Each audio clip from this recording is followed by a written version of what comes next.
नमस्कार विद्यार्थी मित्रांनो, आज आपण या ठिकाणी आपल्या टॅलीमधून डाटा एक्सपोर्ट कसा करायचा ते आज आपण या ठिकाणी पाहणार आहोत. म्हणजे या ठिकाणी तुम्ही आतापर्यंत त्या ठिकाणी जे काही वर्किंग पाहिलं ते वर्किंग आपण जे केलंय ते मला त्या ठिकाणी जर एक्सेल मध्ये एक्सपोर्ट करायचं असेल तर त्या ठिकाणी मी कशा प्रकारे एक्सपोर्ट करेल ते आज आपण या ठिकाणी पाहणार आहे. या ठिकाणी मी वर्किंग केलंय, जे काही माझं डे बुक आहे. समजा मला माझ्या सिनियरला त्या ठिकाणी काय करायचंय की मी जे काही वर्किंग केले ते मला एक पाठवायचं असेल किंवा त्या ठिकाणी पुढच्या व्यक्तीला जर त्या ठिकाणी द्यायचं असेल तर तुम्ही काय वर्किंग करणार आहे, कशा प्रकारे त्या ठिकाणी तो डाटा एक्सपोर्ट केला जाईल तो आपण आज या ठिकाणी पाहणार आहे. त्यासाठी जे काही शॉर्टकट की आपण या ठिकाणी वापरणार आहे ते अल्टर ई ही शॉर्टकट की असेल. ठीक आहे, म्हणजे या ठिकाणी तुम्ही जर पाहिलं तर डायरेक्टली तुम्ही ई एक्सपोर्ट या डॉक्युमेंट नंबरवरती टिक करू शकता. ठीक आहे, जर तुम्ही त्या ठिकाणी अल्टर ई ही शॉर्टकट की त्या ठिकाणी वापरली तर डायरेक्टली तुम्ही त्या ठिकाणी एक्सपोर्ट या ऑप्शनवरती त्या ठिकाणी वर्किंग करता. ठीक आहे, मी या ठिकाणी अल्टर ई वापरून त्या ठिकाणी करंट जे काही पेज आहे ते एक्सपोर्ट त्या ठिकाणी करणार आहे. या ठिकाणी फाईल फॉर्मॅट तुम्ही जर पाहिलं तर या ठिकाणी तुम्हाला जेपीजी फॉर्मॅट या ठिकाणी दिसतो. एक्सपोर्ट केल्यानंतर त्या ठिकाणी तो लोकल ड्राईव्ह मध्ये त्या ठिकाणी एक्सपोर्ट होईल. आणि फोल्डरची पाथ जर पाहिली तर या ठिकाणी तुम्हाला सी प्रोग्राम फाईल आणि टॅली प्राईम या ठिकाणी ते एक्सपोर्ट केलेलं डॉक्युमेंट तुमचं त्या ठिकाणी तुम्हाला भेटेल. फाईल नेम या ठिकाणी डेबुक हे नाव त्या ठिकाणी भेटेल, पण तो जो काही फॉर्मॅट आहे हा डॉट जेपीचा फॉर्मॅट त्या ठिकाणी तुम्हाला त्याच्यामध्ये भेटेल. जे फाईल फॉर्मॅट हा जेपीजी असल्यामुळे त्या ठिकाणी तुमचं जे काही डॉट जेपीजीच्या फॉर्मॅटमध्ये त्या ठिकाणी वर्किंग तुम्हाला करायला भेटेल.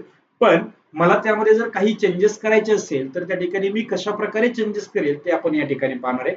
कॉन्फिगर मध्ये आल्यानंतर या ठिकाणी एक्सपोर्टची सेटिंग तुम्हाला या ठिकाणी भेटते. ज्यावेळेस कॉन्फिगर मध्ये तुम्ही त्या ठिकाणी येणार आहे, कॉन्फिगर मध्ये आल्यानंतर या ठिकाणी एक्सपोर्ट सेटिंग मध्ये यायचंय. फाईल फॉर्मॅट मध्ये आल्यानंतर या ठिकाणी मला एक्सेल मध्ये त्या ठिकाणी एक्सपोर्ट करायचे म्हणून या ठिकाणी मी एक्सेलचा फॉर्मॅट त्या ठिकाणी घेईल. यामध्ये एचटीएमएलचा, जेपीईचा, पीडीएफचा असेल, एक्सएमएलचा असेल, वेगवेगळे फॉर्मॅट तुम्हाला या ठिकाणी भेटतात. पण एक्सेलचा फॉर्मॅट त्या ठिकाणी तुम्हाला पाहिजे असेल तर तुम्ही घेऊ शकता. त्यानंतर फोल्डरची पाथ आहे. या ठिकाणी मला जो काही फाईल आहे हे कुठे त्या ठिकाणी मला एक्सपोर्ट करायची आहे ते मी या ठिकाणी पाहणार आहे. समजा मला माझी ही जी काही फाईल आहे ही मला जर त्या ठिकाणी माझ्या डेस्कटॉप वरती घ्यायची असेल तर त्या ठिकाणी मी डेस्कटॉप वरती घेऊ शकतो. या ठिकाणी फोल्डरची पाथ मी या ठिकाणी चेंज करू शकतो. अप मध्ये या, अप मध्ये आल्यानंतर या ठिकाणी डायरेक्टली डेस्कटॉपची तुम्ही या ठिकाणी पाथ देऊ शकता. ठीक आहे, या डेस्कटॉपच्या पाथ वरती आल्यानंतर या ठिकाणी मला फाईलचं समजा नाव चेंज करायचं असेल तर या ठिकाणी फाईलचं नाव चेंज करू शकतो मी. तुम्ही पाहू शकता या ठिकाणी मी जेव्हा एक्सेलचा फॉर्मॅट या ठिकाणी घेतलाय तेव्हा डॉट XLSX हा त्या ठिकाणी फॉर्मॅट या ठिकाणी आलाय. मगाशी मी त्या ठिकाणी जेपीजीचा फॉर्मॅट होता म्हणून त्या ठिकाणी या ठिकाणी डॉट जेपीजी हा फॉर्मॅट त्या ठिकाणी दिसत होता.